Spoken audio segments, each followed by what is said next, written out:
ধাক্কা, ঠিক কিনা? প্রায় শুনবেন ক্যান্সার হয়েছে, ডাক্তার বলে দিচ্ছে বাঁচবে 2 মাস। কয় মাস? এরপর আমি দেখছি লোকটা 8 বছর বেঁচেছিল। কয় বছর? ডাক্তার বলছে বাঁচবে কয় মাস, বেঁচেছিল কয় বছর? 8 বছর। কিসের বরকতে? দোয়া। কিসের বরকতে? তাহলে দোয়ার একটা পাওয়ার আছে না নাই? একটা বিশ্বনবী দোয়া করলেন, আল্লাহ হয় ওমরে ফারুককে আপনি এনে দেন, অথবা আবু জাহেলের মনটারে নরম করে দেন। ওমরে ফারুকের জন্য দোয়াটা কবুল করে নিল কে? এই দোয়ার একটা বরকত ওমরে ফারুকের হৃদয়ে ছুঁয়ে গেল। 1 নাম্বার ধাক্কা। ধাক্কা সব একবারে দেওয়া যায় না। ধাক্কা একবারে দেওয়া যায়? ডাক্তারের কাছে গেলে ডাইরেক্ট কি অ্যান্টিবায়োটিক মারে? কথা বলেন। প্রথমে সামান্য ওষুধ দেয়, সিম্পল ডোজ, তারপরে ডোজ একটু বাড়ায়, ফাইনালি কাজ না হলে অ্যান্টিবায়োটিক মারে। কথা বলেন। প্রথম ধাক্কাটা গেল তিনি দোয়ার ধাক্কা। বিশ্বনবী দোয়া করলেন, ওই দোয়ায় ওমরে ফারুকের হৃদয়ে ছুঁয়ে গেল।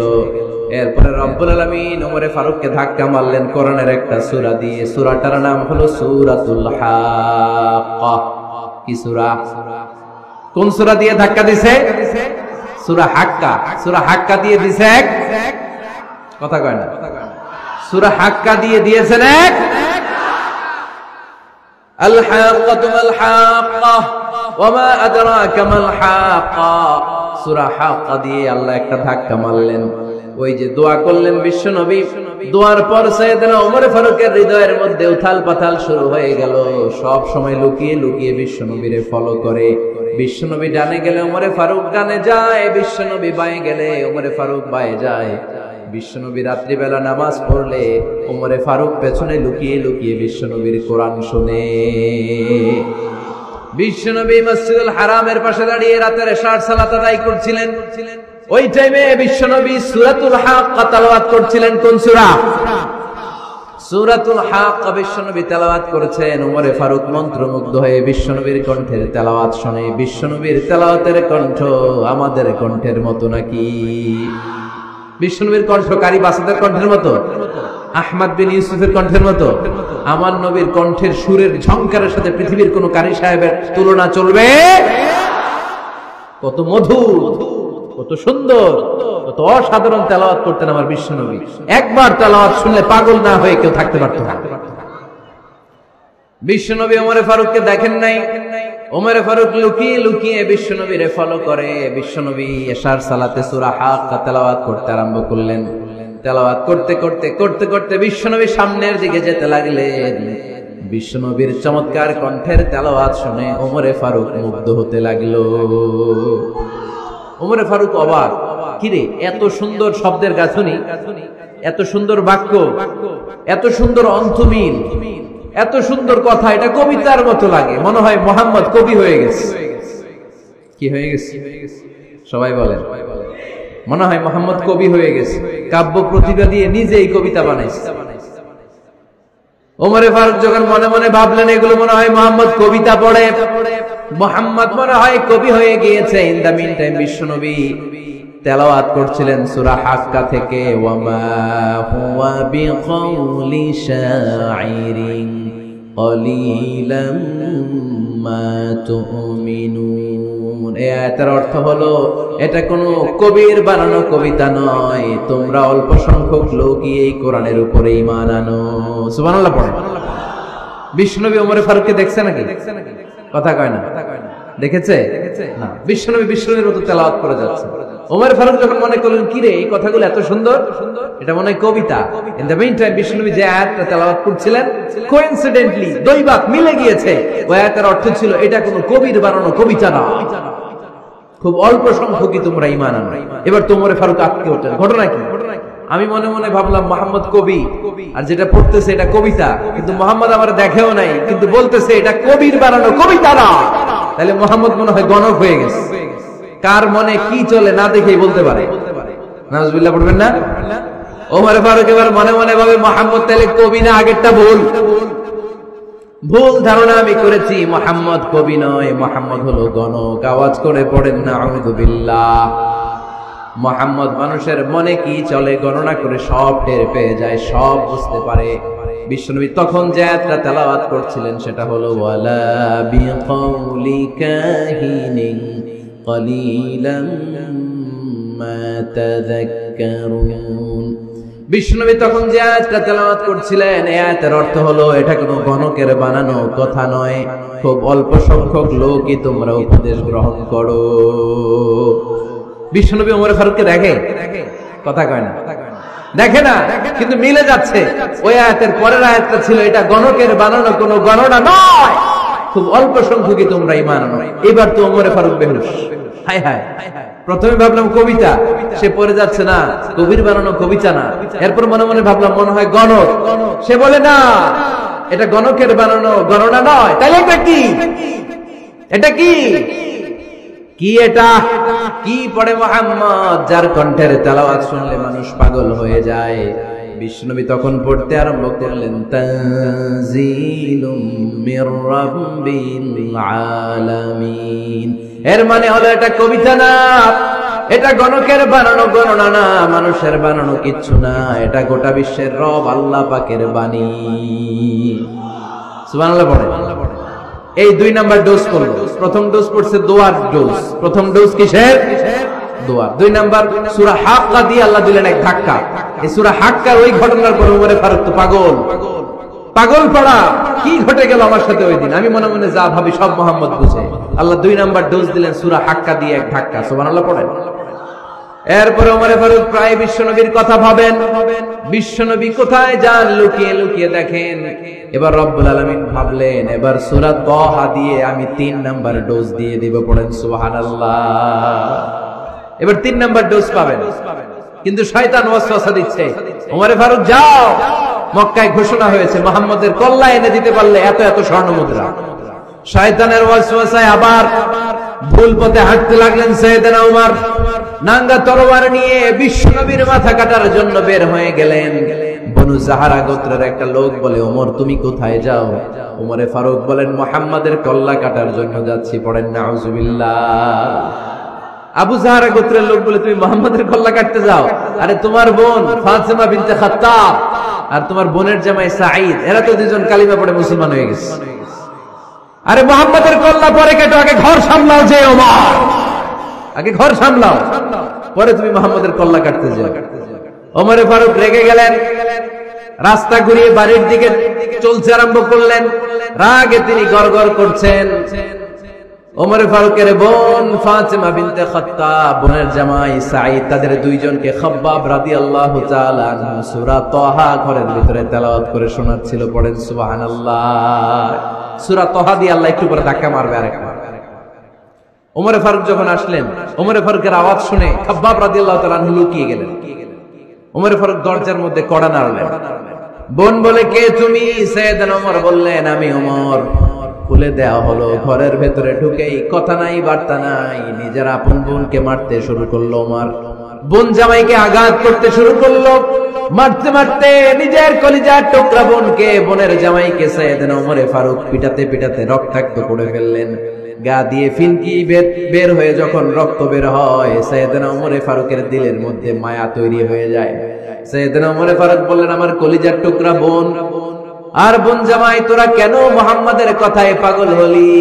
বুঝলাম না কেন মক্কার লোকগুলো পাগল পড়া হয়ে সব মুহাম্মাদের দলে চলে যায়। কি এমন কথা মুহাম্মদ তোদের শোনায়, কি এমন বাণী তোদের শোনায় যে বাণী শুনে সব তোরা মুহাম্মাদের দলে চলে গেলি? কি আছে মুহাম্মাদের কাছে? কি কি জাদুটা? কি কি জাদু পেলি সেখানে? আমার একটু দেখা। বোন ফাতেমা বলে না ভাই, ইন্নাকা রিজিস, তুমি নাপাক, লা ইয়ামাসসুহু ইল্লাল মুতাহহারুন, পাক পবিত্র না হয়ে আল্লাহর এই কালামে স্পর্শ করা যায় নাকি? আওয়াজ করে বলেন স্পর্শ করা যায়? ভাই তুমি গোসল করে আসো, তাহলে তোমার হাতে তুলে দিব, তুমি পড়লেই বুঝতে পারবা কি আছে আল্লাহর এই কোরআনে। সুবহানাল্লাহ পড়েন। সাইয়েদনা ওমর ফারুক গোসল করে আসলেন। বোন এবার সূরা তাহা চামড়ার মধ্যে সূরাতু তাহার কিছু অংশ লিখে খাব্বাব রাদিয়াল্লাহু তাআলা আনহু লুকিয়েছিলেন ওনার হাত থেকে। সূরা তাহার অংশটা নিয়ে সাইয়েদনা ওমর ফারুকের বোন ওমর ফারুকের হাতে দিয়ে বলল, ভাই তুমি আসার আগে এই অংশটা সবাই মিলে তেলাওয়াত করছিলাম। ওমর ফারুকের হৃদয়টা তখন একেবারে নরম, কারণ আগে ধাক্কা খাইছে কয়টা? জোরে বলতে হবে। প্রথম ধাক্কাটা কিসের? হ্যাঁ, দোয়া। দ্বিতীয়টা হাক্কা, সূরার নাম হাক্কা দিয়ে দিয়েছেন আল্লাহ ধাক্কা। এবার দিলেন সূরা তহার ধাক্কা। ওমর ফারুক হাতে নিলেন, খুব ভালো আরবি জানতেন, চমৎকার আরবির অর্থ বুঝতেন, কারণ আরবি ভাষাভাষী মানুষ। হাতে নিয়ে নজর দেওয়ার পরে ওনার চোখ দিয়ে দাঁড় দাঁড় করে পানি বের হয়ে গেল। ওমর ফারুক আয়াতগুলোর দিকে তাকিয়ে পড়তে আরম্ভ করলেন, তহা মা আনজালনা আলাইকাল কুরআনা লিতাশকা ইল্লা তাযকিরাতান লিমান ইয়াখশা তানজিলাম মিম্মান খালাকাল আরদা ওয়াস সামাওয়াতিল উলা। পড়েন সুবহানাল্লাহ। উনি পড়তে আরম্ভ করলেন, তাহা মা আনজালনা আলাইকাল কুরআনা লিতাশকা, এই কোরআনকে হতভাগা জাতি হিসেবে থাকার জন্য তোমাদের উপর নাজিল করি নাই। তানজিলাম মিম্মান খালাকাল আরদা ওয়াস সামাওয়াতিল উলা, এটা ওই রবের পক্ষ থেকে, ওই সত্তার পক্ষ থেকে নাজিল হয়েছে যেই রব জমিন তৈরি করেছেন, যেই রব বিশাল সুবিশাল আকাশও তৈরি করেছেন। সুবহানাল্লাহ। সূরা তহার এই চমৎকার অসাধারণ শব্দ গাঁথনি দিয়ে এই আয়াতগুলো যখন পড়তে আরম্ভ করলেন, ওমর ফারুক আর নিজের উপর ব্যালেন্স রাখতে পারলেন না, আর ধরে রাখতে পারলেন না। এবার ডাইরেক্ট অ্যাকশন। এবার কি? এবার কি? 3 নাম্বার ধাক্কা খেয়ে, সূরা তহার ধাক্কা খেয়ে আর সামলাতে পারলেন না, পাগলের মতো হয়ে গেলেন। বলতে আরম্ভ করলেন, আইনা মুহাম্মদ, মুহাম্মদ কোথায়? সাইয়েদনা খাব্বাব বললেন, বিশ্বনবী সাফা পাহাড়ের পাদদেশে দারুল আরকাম ইবনে আবিল আরকামের ঘরে বসে বসে লুকিয়ে লুকিয়ে কোরআনের দাওয়াত দিচ্ছে। ওমর, তুমি যদি মুহাম্মদ সাল্লাল্লাহু আলাইহি ওয়াসাল্লামের দেখা পেতে চাও, তাড়াতাড়ি দারুল আরকামের ঘরের দিকে ছুটে যাও। ওমর ফারুক তলোয়ার নিয়ে ছুটলেন, পাগলের মতো ছুটলেন, আর ধৈর্য ধারণ করতে পারেন না। বিশ্বনবীর নূরানী চেহারাটা একবার দেখার জন্য পাগলের মতো ছুটতে আরম্ভ করলেন। ওমর ফারুককে দারুল আরকামের কাছে আসতে দেখে বিশ্বনবীর চাচা হামজা ইবনে আব্দুল মুত্তালিব এসে বলে, নবী তাড়াতাড়ি দারুল আরকামের ঘর থেকে আপনি পালিয়ে অন্য কোথাও চলে যান। ওই যে ওমর ইবনে খাত্তাব নাঙ্গা তলোয়ার নিয়ে আপনার উপর আক্রমণ করার জন্য ছুটে আসছে গো নবী। বিশ্বনবী বললেন, ও আমার সাহাবারা, ও আমার চাচা হামজা, সবাই আপনারা সরে যান, ওমরে আসতে দেন, ওমরে বাধা দিয়েন না। কারণ কিছুদিন আগে তাহাজ্জুদের নামাজ পড়ে আমি আল্লাহর কাছে একটা বিশেষ দোয়া করেছি, আমার মন বলছে ওই দোয়াটা আল্লাহ কবুল করতে শুরু করেছে। ওমর ফারুক চলে আসলেন, এসে কোনো কথা নাই, চিৎকার দিয়ে বললেন, আশহাদু আল্লা ইলাহা ইল্লাল্লাহ ওয়া আশহাদু আন্না মুহাম্মাদান আবদুহু ওয়া রাসূলুহু, আমি সাক্ষ্য দিলাম আল্লাহ এক, অদ্বিতীয়, আল্লাহ ছাড়া কোনো ইলাহা নাই, নিশ্চয় আপনি মুহাম্মদ আল্লাহর বান্দা এবং রাসূল। সুবহানাল্লাহ। এই কালমা শাহাদাতের ভেতরে আল্লাহর কথা, আমার নবীর কথা ঢুকিয়ে দিয়েছে কে? ঝিনুকের ভেতর লুকিয়ে থাকে যেমন মতি, ঝিনুকের ভেতর লুকিয়ে থাকে যেমন মতি, কালমা শাহাদাতে আছে আল্লাহর জ্যোতি, কালমা শাহাদাতে আছে আল্লাহর জ্যোতি। পড়েন, ঝিনুকের ভেতর লুকিয়ে থাকে যেমন মতি, ঝিনুকের ভেতর লুকিয়ে থাকে যেমন মতি, কালমা শাহাদাতে আছে আল্লাহর জ্যোতি, কালমা শাহাদাতে আছে আল্লাহর জ্যোতি। পড়েন আল্লাহু আকবার। ওই শাহাদাতের জ্যোতি সাইয়েদনা ওমর ফারুকের হৃদয়টারে উজালা করে দিল। দুনিয়ার সব ভয়কে পেছনে ফেলে এক আল্লাহর ভয়কে অন্তরে ধারণ করে আওয়াজ করে বললেন, আশহাদু আল্লা ইলাহা ইল্লাল্লাহু ওয়াহদাহু লা শারীকা লাহু ওয়া আশহাদু আন্না মুহাম্মাদান আবদুহু ওয়া রাসূলুহু। পড়েন সুবহানাল্লাহ। 3টা ধাক্কা। কয়টা? সবাই বলতে হবে কয়টা? প্রথম ধাক্কাটা দোয়া, দ্বিতীয় ধাক্কা হাক্কা, তৃতীয় ধাক্কা সূরা তাহা, 3টা ধাক্কার মাধ্যমে সাইয়েদনা ওমর ফারুককে মুসলমানদের লিডার বানায় দিল কে? ওমর ফারুক কালিমা পড়ে মুসলমান হয়ে গেছে। নও মুসলিম সাহাবাদের মধ্যে আনন্দের বন্যা বয়ে গেল। বিশ্বনবী খুশি হয়ে গেলেন, আল্লাহ শুকরিয়া করলেন, আল্লাহ তুমি আমার দোয়া ফিরিয়ে দাও নাই। আমি বলেছি দুজনের একজনকে চাই, তুমি ওমরে ফারুককে দান করেছো, বলেন আলহামদুলিল্লাহ। এবার ওমরে ফারুক বিশ্বনবীর প্রশ্ন করলেন, নবী আলাসনা আলাল হক, আমি প্রশ্ন করি উত্তর দেন, আমরা কি সত্যের উপর নাই? বিশ্বনবী বললেন, বালা ওমর, আমরা এই সত্যের উপরে আছি। আমাদের কোরআন কি সত্য নয়? বিশ্বনবী বললেন, কোরআনও সত্য। আমাদের রব আল্লাহ কি সত্য নন? বিশ্বনবী বললেন, সত্য। ওমরে ফারুক বললেন, তাহলে ফিমাল ইখতিফা, তাহলে লুকিয়ে লুকিয়ে আর গোপনে দাওয়াতি কাজ কেন? আপনি সত্য নবী, কোরআন সত্য কিতাব, আমার রব আল্লাহ সত্য, আর আমি ওমর কালিমা পড়ে মুসলমান হয়ে গিয়েছি, তাহলে ফিমাল ইখতিফা, আর লুকিয়ে লুকিয়ে কোরআনের দাওয়াত দিবেন কেন? বের হন, মক্কার শহরের মাঝখানে চলে আসেন, চিৎকার করে আমরা আল্লাহর নামের ঘোষণা দেব। বিশ্বনবী বললেন, না ওমর,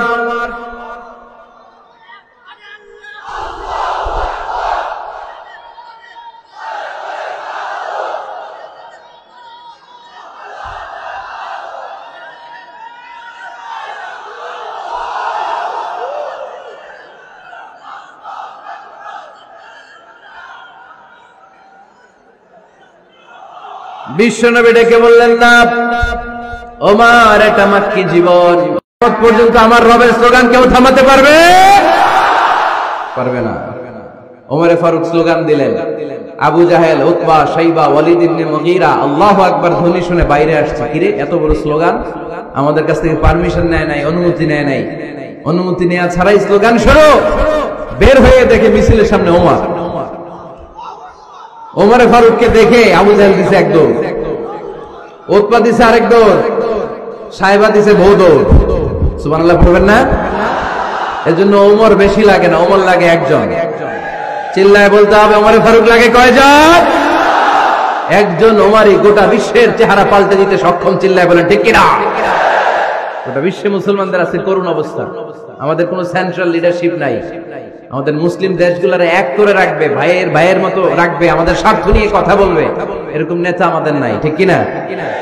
আমরা সেই ওমরে ফারুকের অপেক্ষায়, আমরা সেই ইমাম আল মাহাদির অপেক্ষায়, যার একটা হুঙ্কারের আহ্বানে গোটা বিশ্বের সব মুসলমান এক প্ল্যাটফর্মে চলে আসবে।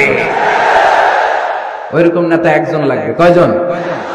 গোটা মুসলিম উম্মাহকে একত্রিত করার জন্য একজন ওমরে যথেষ্ট। ঠিক কিনা?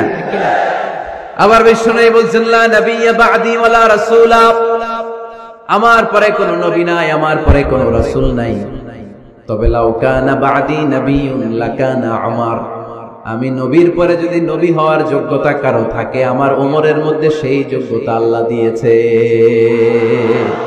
প্রভু তুমি বলেছো রাসূল দেবে না, বলনি দেবে না ওমর, বলনি দেবে না হামজা তারিক, খালিদ বিজয় সমর। প্রভু তুমি বলেছো রাসূল দেবে না, বলনি দেবে না ওমর, বলনি দেবে না হামজা তারিক, খালিদ বিজয় সমর। প্রভু তুমি বলেছো রাসূল দেবে না। আল্লাহু আকবার। একটা ওমর দরকার। কয়জন দরকার? কয়জন দরকার? এই পুরা উম্মাহ, মুসলিম উম্মার মধ্যে ওনার পজিশন নাম্বার 3। ওমর ফারুকের পজিশন নাম্বার 1 নম্বর পজিশন বিশ্বনবী সাল্লাল্লাহু আলাইহি ওয়াসাল্লাম। দ্বিতীয় পজিশন আবু বকর। 3 নম্বর পজিশন, সুবহানাল্লাহ পড়বেন না? আশরাতুল মুবাশশিরিনা বিল জান্নাহ, জান্নাতের সুসংবাদ প্রাপ্ত অনেক সাহাবার কথা হাদিসে পাওয়া যায়, কিন্তু এক হাদিসে আল্লাহ রাসূল সাল্লাল্লাহু আলাইহি ওয়াসাল্লাম 10 জন সাহাবীর কথা বলেছেন। ওই 10 জনের ভেতরে সাইয়েদনা ওমর ফারুক আছে না নাই? আবার ওমর ফারুক ছিলেন বিশ্বনবীর শ্বশুর। সাইয়েদনা ওমর ফারুকের কন্যা হাফসা রাদিয়াল্লাহু তাআলা আনহাকে বিশ্বনবী বিয়ে করে ওমর ফারুকের জামাই হয়েছে, আর ওমর ফারুককে বিশ্বনবী শ্বশুর বানিয়েছে। সুবহানাল্লাহ পড়েন। আগে জানতেন এটা? ওমরে ফারুক রাদিয়াল্লাহু তাআলা আনহু যে বিশ্বনবীর শ্বশুর ছিল, এটা আজকে প্রথম জানলেন। কে কে দেখি? দেখছেন? অনেকেই জানেন। মাশাআল্লাহ, হাত নামান, আমরা জেনে নিব, জানতে কোনো সমস্যা নাই। বাঁচতে হলে জানতে হবে। বাঁচতে হলে কি করতে হবে? জানতে হবে। চারজন খলিফার দুইজন হচ্ছে বিশ্বনবীর মেয়ের জামাই, বাকি দুইজন হচ্ছে বিশ্বনবীর শ্বশুর। সাইয়েদনা উসমান রাদিয়াল্লাহু তাআলা আনহুর কাছে বিশ্বনবী সাল্লাল্লাহু আলাইহি ওয়াসাল্লাম দুই কন্যাকে বিয়ে দিয়েছেন। বিশ্বনবী সাল্লাল্লাহু আলাইহি ওয়াসাল্লামের মোট কন্যা চারজন। কয়জন? বড় মেয়ের নাম যায়েনব রাদিয়াল্লাহু তাআলা আনহা, ওনার স্বামীর নাম ছিল আবুল আস ইবনে রাবি'। তারপরের মেয়ের নাম হচ্ছে উম্মে কুলসুম, ওনাকে বিয়ে দিয়েছিলেন বিশ্বনবী সাইয়েদনা ওসমান রাদিয়াল্লাহু তাআলা আনহুর সাথে। উম্মে কুলসুম রাদিয়াল্লাহু তাআলা আনহার ইন্তেকালের পরে আরেক মেয়ে রুকাইয়াকে বিশ্বনবী সাইয়েদনা ওসমানের কাছে আবার বিয়ে দিয়ে দিলেন। সুবহানাল্লাহ পড়ে। আর সবচেয়ে ছোট্ট কন্যা ফাতেমা রাদিয়াল্লাহু তাআলা আনহাকে বিয়ে দিয়ে দিলেন নিজের চাচাতো ভাই সাইয়েদনা আলী রাদিয়াল্লাহু তাআলা আনহুর সাথে। তার মানে সাইয়েদনা ওসমান আর সাইয়েদনা আলী ছিল বিশ্বনবীর মেয়ের জামাই, ঠিক কিনা? আর সাইয়েদনা আবু বকর রাদিয়াল্লাহু তাআলা আনহুর কন্যা আয়েশা রাদিয়াল্লাহু তাআলা আনহাকে বিশ্বনবী বিয়ে করে আবু বকর রাদিয়াল্লাহু তাআলা আনহুকে বানালেন শ্বশুর। আর ওমরে ফারুকের কন্যা হাফসা রাদিয়াল্লাহু তাআলা আনহাকে বিয়ে করে ওমরে ফারুককেও বানালেন শ্বশুর। তাহলে চার খলিফার দুইজন জামাই, দুইজন। আওয়াজ করে বলতে হবে, চার খলিফার দুইজন, বাকি দুইজন। ওমরে ফারুক রাদিয়াল্লাহু তাআলা আনহুকে আল্লাহ তাআলা জ্ঞানও দিয়েছেন, আবার প্রজ্ঞাও দিয়েছেন। জ্ঞান আর আল্লাহর ভয়, তাকওয়া। আমার প্রিয় ভাইরা, রামগঞ্জের ভাইরা, তাই না? রামগঞ্জের ভাইরা, কোন ব্যক্তিকে যদি আল্লাহ তাআলা জ্ঞান দেয়, আবার যদি তাকওয়ার গুণ দেয়, জ্ঞানও আছে আবার আল্লাহর ভয়ও আছে, এই লোকের কেউ থামায় রাখতে পারে না। এরা কেউ থামায় রাখতে পারে না। সে গোটা বিশ্ব জয় করছে। সাইয়েদনা ওমরে ফারুককে আল্লাহ তাআলা জ্ঞানও দিয়েছেন, আবার তাকওয়াও দিয়েছেন। সুবহানাল্লাহ পড়ে। বিশ্বনবী সাল্লাল্লাহু আলাইহি ওয়াসাল্লাম স্বপ্ন দেখলেন, বিশ্বনবী দুধ খাচ্ছেন, আঙ্গুলের ভেতর দিয়ে ফাঁক দিয়ে দুধ বের হয়, বিশ্বনবী দুধ খাচ্ছেন। খেতে খেতে একটু দুধ আঙ্গুলে লেগে আছে, এই আঙ্গুলটা কারো মুখে না দিয়ে বিশ্বনবী সাল্লাল্লাহু আলাইহি ওয়াসাল্লাম ওমরে ফারুকের মুখের ভিতরে ঢুকায় দিলেন। অতিরিক্ত দুধটা ওমরে ফারুক খেলেন। সাহাবারা বললেন, মাযা আওয়ালতা বিহি ইয়া রাসূলুল্লাহ, হে আল্লাহর রাসূল, এই স্বপ্ন দিয়ে কি বুঝালেন? বুঝলাম না। বিশ্বনবী সাল্লাল্লাহু আলাইহি ওয়াসাল্লাম বললেন, আওয়ালতু বিহি আল ইলম, এটা দিয়ে আমি জ্ঞান বুঝিয়েছি, কারণ অতিরিক্ত দুধের অংশটা আমি কাউরে না দিয়ে ওমরকে দিয়েছি, তার মানে ওমরের জ্ঞানের কোনো তুলনা হয় না। এজন্য স্বপ্নে যদি কেউ দেখেন আপনি দুধ পান করছেন, এটা প্রমাণ করে আল্লাহ তাআলা আপনাকে দ্বীনের জ্ঞান দান করবেন। আবার বিশ্বনবী সাল্লাল্লাহু আলাইহি ওয়াসাল্লাম আবার আরেক রাতে স্বপ্ন দেখলেন, সাহাবারা লাইন ধরে বিশ্বনবীর সামনে দাঁড়ানো, কোন সাহাবার জামা নাভি পর্যন্ত, কোন সাহাবার জামা হাঁটু পর্যন্ত, কোন সাহাবার জামা টাকনু পর্যন্ত, কোন সাহাবার জামা আরো ছোট, কিন্তু ওমরে ফারুকের জামা বিশ্বনবী দেখলেন এত বড়, টেনে হিচড়ে হিচড়ে বিশ্বনবীর সাথে চলছে। সুবহানাল্লাহ পড়বেন না? সাহাবারা বললেন, মা দাওয়ালতা বিহি ইয়া রাসূলুল্লাহ, হে আল্লাহর রাসূল, এটা দিয়ে আপনি কি বুঝাতে চাইলেন? বিশ্বনবী বললেন, আউয়ালতু বিহি আত-তাকওয়া, এটা দ্বারা আমি দ্বীন, দ্বীনদারি বোঝালাম, তাকওয়া বোঝালাম। সুবহানাল্লাহ পড়েন। বিশ্বনবী দেখলেন কোন সাহাবার জামা এতটুকু, কোন সাহাবার জামা এত লম্বা, কোন সাহাবার জামা পা পর্যন্ত লম্বা। আর সাইয়েদনা ওমরে ফারুককে দেখলেন, ওনার জামা এত লম্বা, ওমরে ফারুক টেনে হিচড়ে জামা নিয়ে চলতেছে। বিশ্বনবী বুঝাতে চাইলেন, ওমরের যেহেতু জামা লম্বা, ওমরের ভেতরে আল্লাহর ভয়, দ্বীনদারিও খুব বেশি। চিল্লায় বলেন ঠিক কি না? জ্ঞানও দিয়েছেন, আবার দ্বীনদারিও দিয়েছেন। এই দুইটা জিনিস যদি থাকে, এই পৃথিবীতে তাকে সফল রাষ্ট্রনায়ক বানায় দেয় কে? আবার এই পৃথিবীর বুকে যত নারীরা জান্নাতে যাবে, সব নারীদের সর্দারিনী হবে সাইয়্যিদাতুনা ফাতিমা রাদিয়াল্লাহু তাআলা আনহা। এই দুনিয়াতে যত যুবকরা জান্নাতে যাবে, তাদের সর্দার হবে সাইয়েদনা হাসান আর হুসাইন রাদিয়াল্লাহু তাআলা আনহুমা।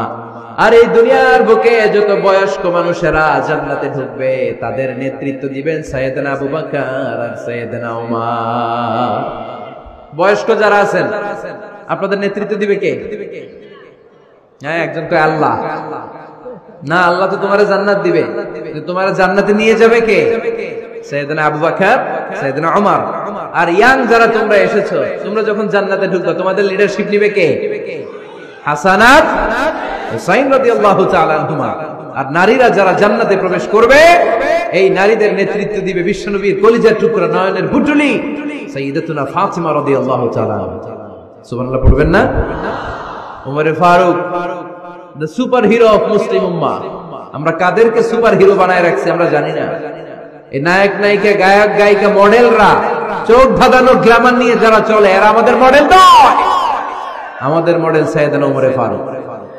ঠিক কিনা? ঠিক কিনা? ওমরে ফারুক মসজিদে নববীর খতিব, খুতবা দিচ্ছেন। আপনারা কথা শুনতেছেন? কষ্ট হচ্ছে? কষ্ট হচ্ছে কার কার দেখি? তোমার? আরে বাইদা রাখেন রশি দিয়ে এই জায়গায়। বেশি লাফালাফি করতেছো, আল্লাহ বানা। ঠান্ডা মাথায় শোনো, ওকে? মাশাআল্লাহ, ভালো ছিল। থাক, বাধার দরকার নাই, এমনি বসে থাকবে। মনোযোগ আছে না গেছে? আছে? আচ্ছা, আরো কয়েক মিনিট শুনবেন না? আচ্ছা। ওমরে ফারুক রাদিয়াল্লাহু তাআলা আনহু জুমার খুতবা দিচ্ছেন। ওঠা বসা করলে আমি আলোচনা বন্ধ করে দেব। নো ওয়ে, নো ওয়ে, কেউ উঠতে পারবে না। সময় দিয়েছিলাম 1 মিনিট। যার উঠে যেতে মনে চায়, সকাল থেকে বসে আছেন, ওয়াশরুমে যাবেন, যান, সময় দিলাম। এরপরে উঠা বসা কেন আবার? একজন উঠতে পারবে না। এদেরকে টাইনে নামান তো, বসান, টান দেন, জামা ধরে টান দেন। হ্যাঁ টানেন, হ্যাঁ ঠিক আছে, আরো জোরে বসান, টাইনে বসান। হ্যাঁ ঠিক আছে, এদেরকে টান দেন, এদের বসান, এগুলো জামা ধরেন, জামা ধরেন, ধরেন, চাদর ধরেন। হ্যাঁ ঠিক আছে, এই দাঁড়াইছে, ঘেরে বসেন, বস। এবার এদিকে তাকান। ওমর ফারুক জুমার খুতবা দিচ্ছেন। কিসের খুতবা? খুতবার মাঝখানে হঠাৎ চিৎকার মেরে বললেন, ইয়া সারিয়াত ইবনে জানিমিল জাবাল, জাবাল, ইয়া সারিয়াত ইবনে জানিমিল জাবাল। মানে এই সারিয়া, এইদিকে না, জাবাল, পাহাড়ের দিকে, জাবাল, জাবাল, গো টু দা মাউন্টেন, পাহাড়ের দিকে যাও। এই কথা বলে আবার থেমে খুতবা দেওয়া শুরু করলেন। সাহাবারা আগা মাথা কিছুই খুঁজে পেল না। আগের কথার সাথে মিল নাই, পরের কথার সাথে মিল নাই। জুমার নামাজ শেষ। সাহাবারা বললেন, আমিরুল মুমিনিন, খলিফাতুল মুসলিমিন ওমরে ফারুক জুমার খুতবা দেওয়ার সময় হঠাৎ চিৎকার মেরে বললেন, ইয়া সারিয়াত ইবনে জানিমিল জাবাল। আপনার এই বাক্যের সাথে আপনার খুতবার আগের কথার কোনো মিল পেলাম না, পরের কথারও কোনো মিল পেলাম না। আপনি বুঝিয়ে বলেন, কেন বলেছেন আমরা তো বুঝলাম না।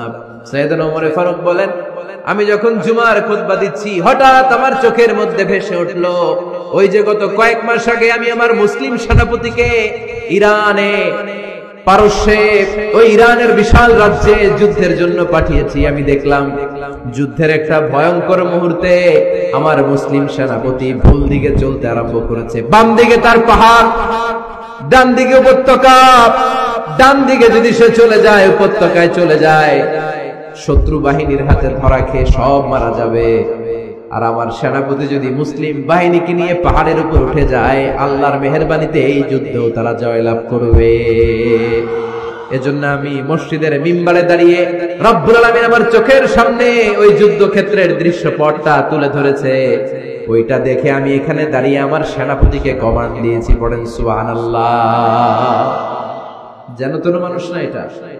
জুমার মিম্বারে দাঁড়িয়ে 1000 কিলোমিটার দূর পারস্যে কি হচ্ছে সেটাও দেখতে পেতেন আল্লাহর মেহেরবানিতে। সুবহানাল্লাহ পড়েন।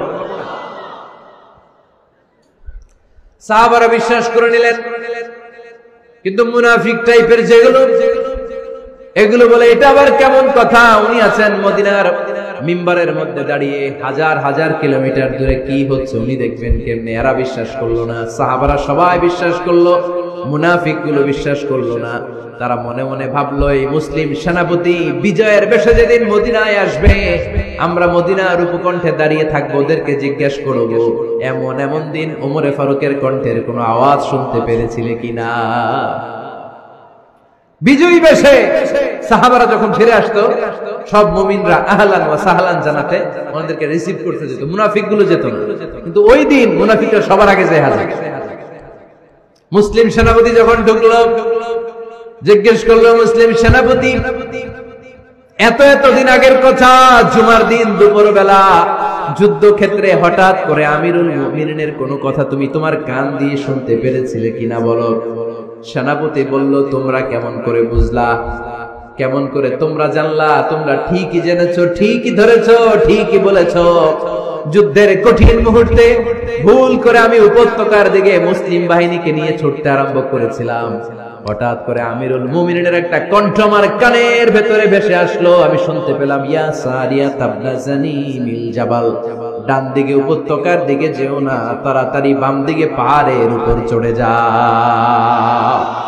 শুনেছি আমি, আমার নিজ কানে শুনেছি, তোমরা কি করে জানলে? আমি নিজে শুনেছি। সেদিন আমিরুল মুমিনিনের এই ইনস্ট্রাকশন, এই গাইডলাইন যদি আমরা ফলো করতে না পারতাম, শত্রু বাহিনীর হাতে আমরা কচুকাটা হতাম। আমাদের চেহারা, আমাদের আত্মীয় স্বজনরা তোমরা কেউ দেখতে পেতে না। পড়েন সুবহানাল্লাহ। This is our super hero. আমাদের সুপার হিরোর নাম কি? চিল্লায় বলতে হবে, ওমর ফারুক রাদিয়াল্লাহু তাআলা আনহু। এভাবে গাইডলাইন দিয়েছেন উম্মতকে, এভাবে ইনস্ট্রাকশন দিয়েছেন। ওমর ফারুকের ব্যাপারে বিশ্বনবী বলেছেন, আশাদ্দুহুম ফি আমরিল্লাহি উমর, আল্লাহর জমিনে আল্লাহর দ্বীন বাস্তবায়নের ক্ষেত্রে আমার ওমর ফারুকের চাইতে কঠিন কেউ ছিল না। এজন্য ওমর ফারুককে মুনাফিকরা জমের মতো ভয় পেত। কারা ভয় পেত? এমনকি শয়তানও ভয় পেত। সুবহানাল্লাহ পড়েন। বিশ্বনবী বলতেন, মা লাকিয়াকা শাইতানু সালিকান ফাজ্জান ইল্লা সালাকা ফাজ্জান গায়রা ফাজ্জিন। ওমর, তোমার যদি ইবলিস শয়তান এই রাস্তা দিয়ে হেঁটে আসতে দেখে, ইবলিস শয়তান এই রাস্তা রেখে দিয়ে অন্য রাস্তা দিয়ে হাঁটে। ওমর, তুমি যদি এই রাস্তা দিয়ে হাঁটো, শয়তান জীবনে ওই রাস্তা দিয়ে হাঁটবে না, এই রাস্তা ধুয়ে আরেক রাস্তা দিয়ে হাঁটে। সুবহানাল্লাহ কইতে বললেন না?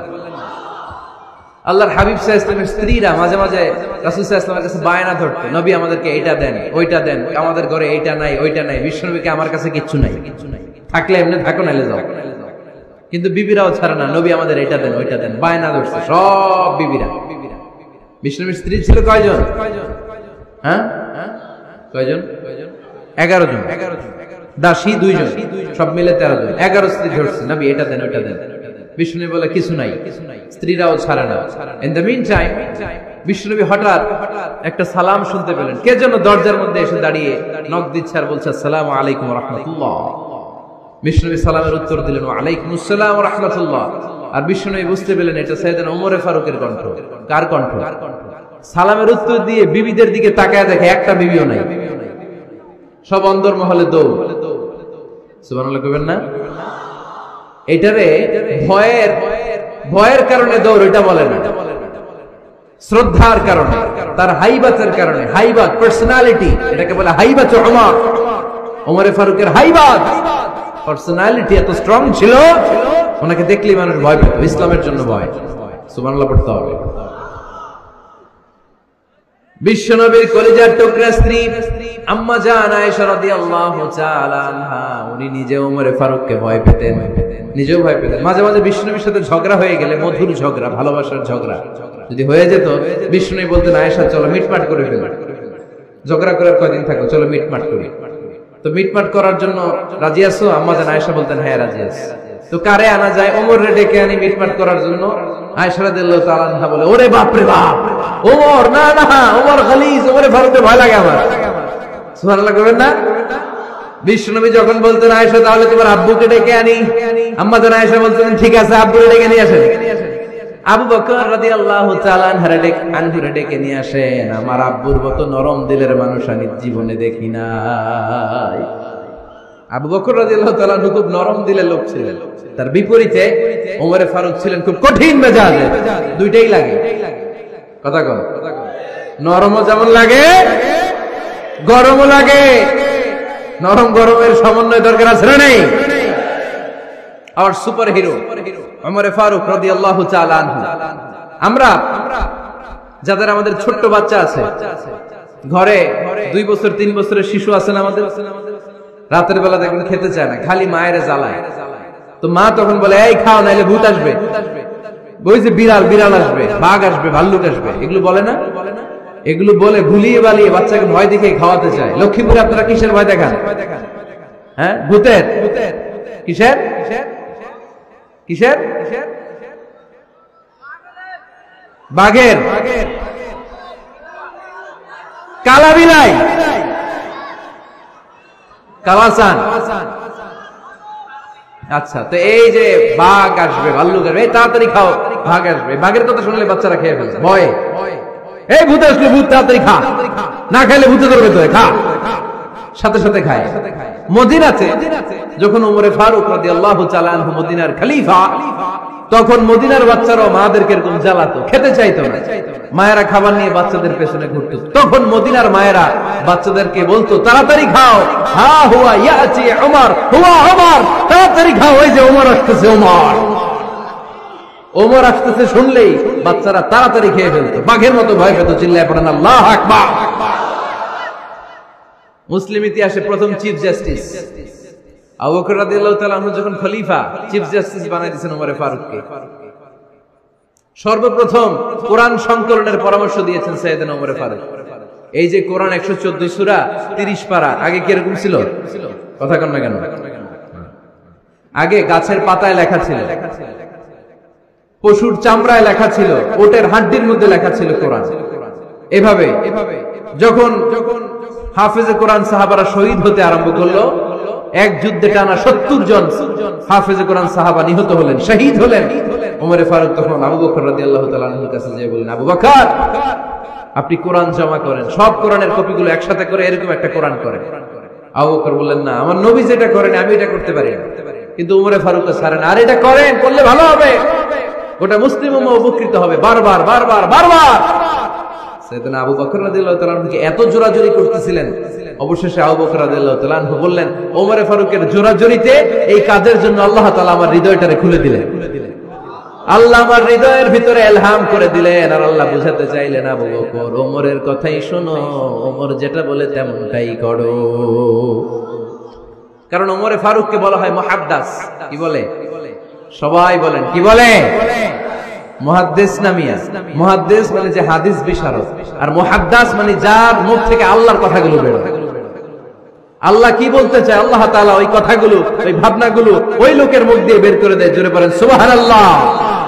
বিশ্বনবী বললেন, লিকুল্লি উম্মাতিন মুহাদ্দিস, সব উম্মতের মধ্যে আল্লাহ তাআলা একজন করে মুহাদ্দিস পাঠায়। আমার উম্মতের মধ্যে মুহাদ্দিস লোকটার নাম হলো ওমর।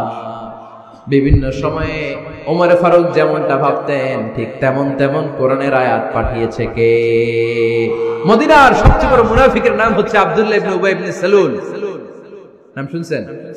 মুনাফিক চিনেন তো আপনারা? ভিতরে এক, বাইরে আরেক। তার নাম সর্দার হচ্ছে আব্দুল্লাহ ইবনে উবাই ইবনে সালুল। ইন্তেকালের পরে তার ছেলে আব্দুল্লাহ এসে বলে, ইয়া রাসূলুল্লাহ, এটা চমৎকার ঘটনা, মনোযোগ দিয়ে শুনুন। ইয়া রাসূলুল্লাহ, আমার আব্বা আব্দুল্লাহ ইবনে উবাই ইবনে সালুল মুনাফিকদের লিডার, আপনিও জানেন আমিও জানি, কিন্তু আমার তো বাবা, আমার কি, আমার তো মায়া লাগে। ইয়া রাসূলুল্লাহ, আমার আব্বা ইন্তেকাল করেছে, আপনার গায়ের একটা জামা খুলে দেন। কি খুলে দেন? এই জামাটা দিয়ে আমার বাবারে দাফন দিয়ে দাও, আর আপনি যে আমার বাবার জানাজার নামাজের ইমামতি করবেন, আসেন। ওমরে ফারুক বললেন, না, আপনি যাবেন না। বিশ্বনবী দয়ার নবী, মায়ার নবী, রহমতের নবী, মায়া লেগে গেছে, আব্দুল্লাহর চোখের পানি দেখে যেতে আরম্ভ করলেন। ওমরে ফারুক বললেন, খবরদার, নবী যাবেন না। বিশ্বনবী যাওয়ার জন্য রওনা হলেন। ওমরে ফারুক বিশ্বনবীর জুব্বা টেনে ধরলেন। সুবহানাল্লাহ। আমাদের দেশে হইলে কি বলতাম আমরা? বেয়াদবি করছে না? না, সম্পর্কটা এমন ছিল। ওমরে ফারুক জুব্বা টেনে ধরেছেন। যখন আল্লাহ আয়াত নাযিল করলেন, ইস্তাগফির লাহুম আও লা তাস্তাগফির লাহুম ওয়া ইন তাস্তাগফির লাহুম 70 মাররাতান ফালাই ইয়াগফিরাল্লাহু লাহুম। বিশ্বনবী ওমরে ফারুককে সরিয়ে দিয়ে জুব্বাটা হেঁচকা টান মেরে জানাজার নামাজের ইমামতি করে আসলেন। আসার সাথে সাথে ওমরে ফারুকের পক্ষে আল্লাহ আয়াত নাযিল করলেন, নবী, ইস্তাগফির লাহুম আও লা তাস্তাগফির লাহুম, আপনি মুনাফিক সর্দারের জন্য ক্ষমা চান কিংবা না চান, জুব্বা দেন কিংবা কাঁদেন, যাই করেন না কেন, 70 বার যদি এই মুনাফিক সর্দারের জন্য আপনি ক্ষমা চান, আমি আল্লাহ আপনার এই দোয়া কবুল করব না। খবরদার, এটাই ফার্স্ট, এটাই লাস্ট। আর কোন মুনাফিকের জানাজা দিতে আপনি যাবেন না। ওমর ফারুকের পক্ষে কোরআনের আয়াত নাযিল করেছে কে? ওইরকম ওমর আমাদের কয়টা লাগবে? চিল্লায় বলতে হবে কয়টা? কারণ সাইয়েদনা ওমরে ফারুক আমাদের অনুপ্রেরণা, সাইয়েদনা আবু বকর আমাদের অনুপ্রেরণা, হামজা আমাদের অনুপ্রেরণা, সাইয়েদনা বেলাল